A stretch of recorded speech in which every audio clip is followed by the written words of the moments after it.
तर नमस्कार मित्रांनो, कसे आहेत? मजेत आहेत ना? तर पुन्हा एकदा आपल्या युट्यूब चॅनल मध्ये आपलं सहर्ष स्वागत आहे, ज्याचं नाव आहे वेंकी व्लॉग्स. तर विकेंडच्या वार मध्ये बघितलं असं तुम्ही भाऊच्या धक्क्यावरती अक्षय कुमार खतरो के खिलाडी.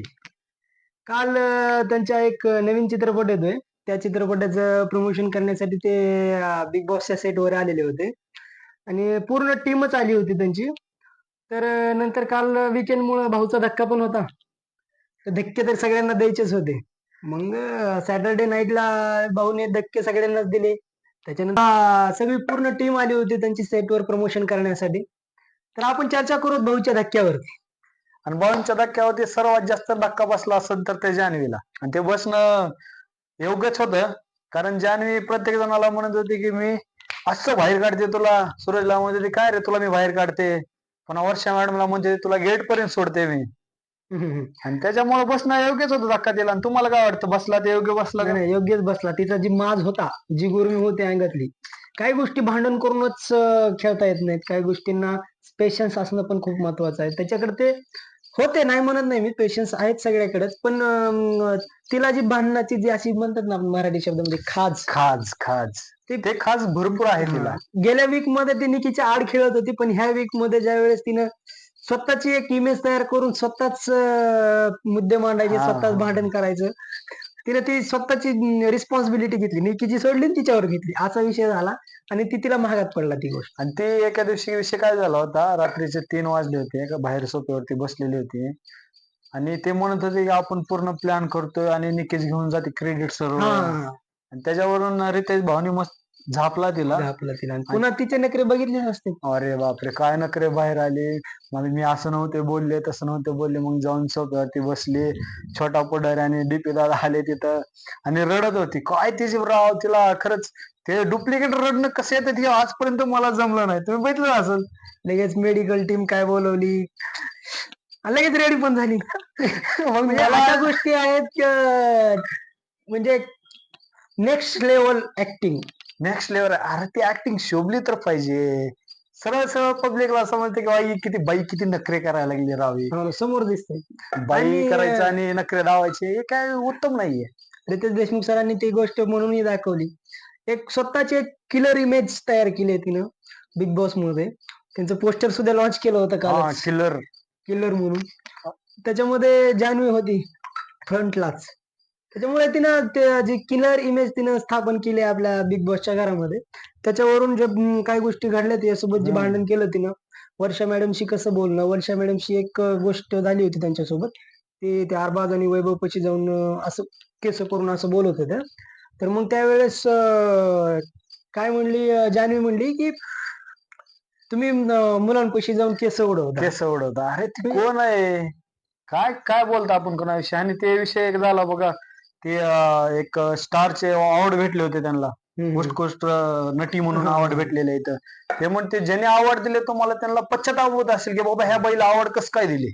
रितेश सरांनी बोलून पण दाखवलं की मग ते गव्हर्नमेंटने जे त्यांना अवॉर्ड दिलाय, जे लोकांना जनतेनं जे अवॉर्ड दिलाय, म्हणजे ते येडे आहेत का? त्यांना कळत नाही का? जे सरकार त्यांना अवॉर्ड देते, मग सरकारला तुम्ही प्रश्नचिन्ह उभा टाकतो डायरेक्ट. तुम्ही चुकीच्या माणसाला अवॉर्ड दिले. तुम्ही कोण ठरवणार आहे? जान्हवी मॅडम तुम्ही ठरवू शकत नाही हा कोणाला जान्हवी award मॅडम मला तर वाटतं बिग बॉस आहेत. द्यायचं. कारण आजकालचे त्यांचे तेवर हाय लेवलचेच आहेत पूर्ण. High level. डुप्लिकेट रनणं, कॅमेरे पुढे बोलणं. अगं बाई ती बोलण्यासाठीच आहेत, पण काय बोलतो हे तर कळलं पाहिजे आपल्याला. एक जी इमेज बनवायला जान्हवी ते एक चुकीच्या पद्धतीने बनवते. पूर्ण महाराष्ट्र तिच्या विरोधात जातोय. तिचं जी बोलणं चालतंय या बिग बॉस मध्ये, ते बरोबर नाही की कुणाला कसं बोलावं, कोणाशी कसं बोलावं, काय वागावं. तिला एक स्वतः पुढाकार घेऊन काय गोष्टी करायला चालली पण ती तिचे महागात पडायला लागले. तिला भान राहिला मेन गोष्ट म्हणजे आपण बिग बॉस मध्ये आहोत. आपण कोणाला बोलतो, आपल्यापेक्षा किती सिनियर आहेत, कोण आहे व्यक्ती, ते भान राहिलं नाही तिला. उगं तोंड सुटलं की कसं बी म्या म्या म्या म्या बोलायचं.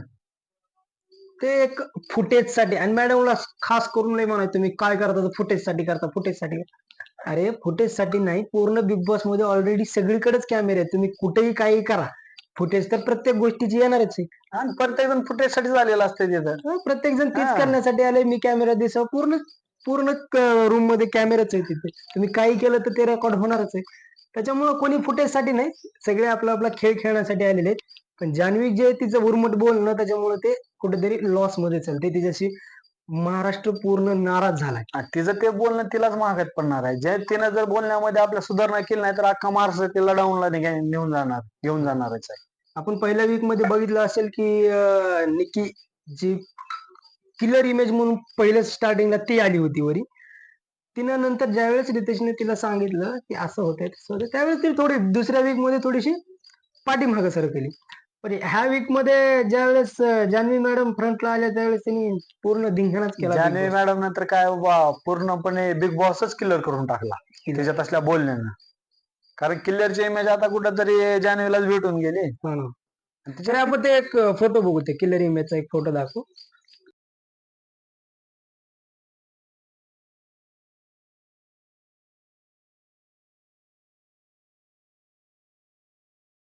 जान्हवी मॅडमचं एक इमेज किलर म्हणजे सॉरी किलर जे पोस्टर होतं आणि तिचे जे बाकीचे फोटो जे बघितलेत आपण आता सध्याचे, तिचं रडणं असेल अगर काय असेल, तर असं आम्हाला वाटतं की अपेक्षा करू की पुढच्या वीक मध्ये ते अजून उत्कृष्ट दर्जाचा खेळ दाखवेल, जेणेकरून असं कुणाला न बोलता की घराच्या बाहेर काढेन असं न करता ती आपल्या खेळामध्ये सुधार आणेल.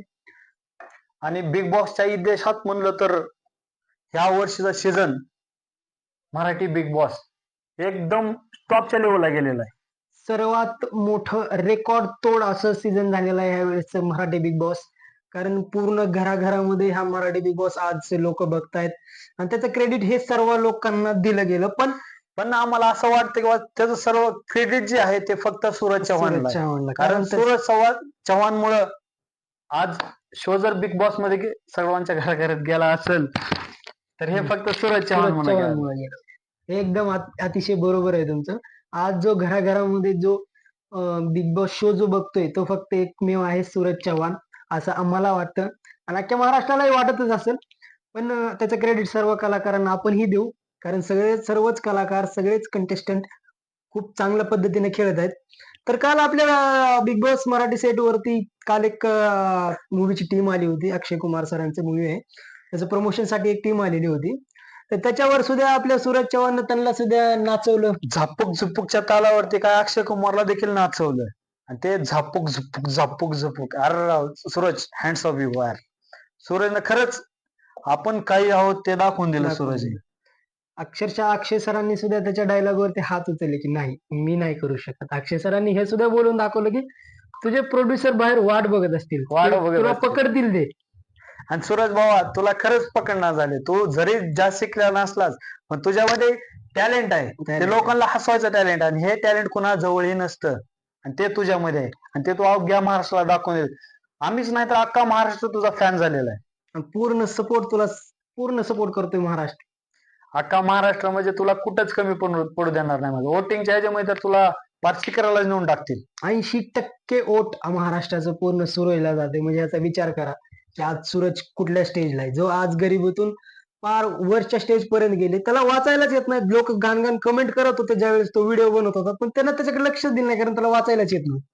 त्याच्यामुळे त्याचा तो बी फायदा झाला आणि तो आज त्याच्या कलागुणांवर आज एवढा मोठा झाला की आज त्याला महाराष्ट्रामध्ये कोणी थांबवू शकत. त्यानं जर महाराष्ट्राकडे लक्ष दिलं असतं, महाराष्ट्रातली पब्लिक काय म्हणते, बाबा आपण असे व्हिडिओ बनवतोय, मला शिव्यागाळ करते, शिव्यागाळ देते, तर मला असं बोलते तसं बोलते.